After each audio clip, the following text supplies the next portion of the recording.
मशरिक़ वस्ता के 4 रोज़ा अहम दौरे के आगाज़ पर सऊदी अरब के दारुल हुकूमत रियाद पहुँचे हैं। इस मौके पर अमरीकी सदर का पुरतपाक इस्तकबाल किया गया है। अरब खबर रसां इदारे की रिपोर्ट के मुताबिक सऊदी वली अहद शहजादा सलमान बिन मोहम्मद ने अमरीकी सदर का इस्तकबाल किया। शाही महल पहुंचने पर दोनों ममालिक के तराने बजाए गए।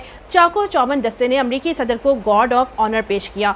रिपोर्ट्स के मुताबिक अमरीकी सदर डोनाल्ड ट्रंप घुड़सवारों के हसार में रॉयल पैलेस पहुंचे। रॉयल पैलेस पहुंचने पर अमरीकी सदर का पुरतपाक इस्तकबाल किया गया। सदर ट्रंप को रियाद पहुंचने पर रिवायती अरबी कहवा पेश किया गया और उनकी मोहम्मद बिन सलमान से बंद कमरा मुलाकात भी हुई, जिसमें खित्ते की मौजूदा सूरत हाल पर बातचीत हुई।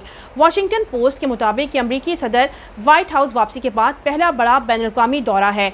वो इस दौरे में कतर और मुत्तहिदा अरब अमारात भी जाएंगे। तर्जुमान व्हाइट हाउस का कहना है कि सदर डोनाल्ड ट्रंप एक काबिल फ़ख्र, खुशहाल और कामयाब मशरिक़ वस्ता चाहते हैं। अमरीका और मशरिक़ वस्ता के ताल्लुकात बाहमी ताउन पर मबनी हैं। मशरिक़ वस्ता के दौरे पर ट्रंप अरब रहनुमाओं से इसराइल, गजा और ईरान के मामले पर भी बात करेंगे। अमरीकी मीडिया के मुताबिक वज़ीर ख़ारजा मार्को रूबियो पहले ही सऊदी अरब पहुँच चुके हैं।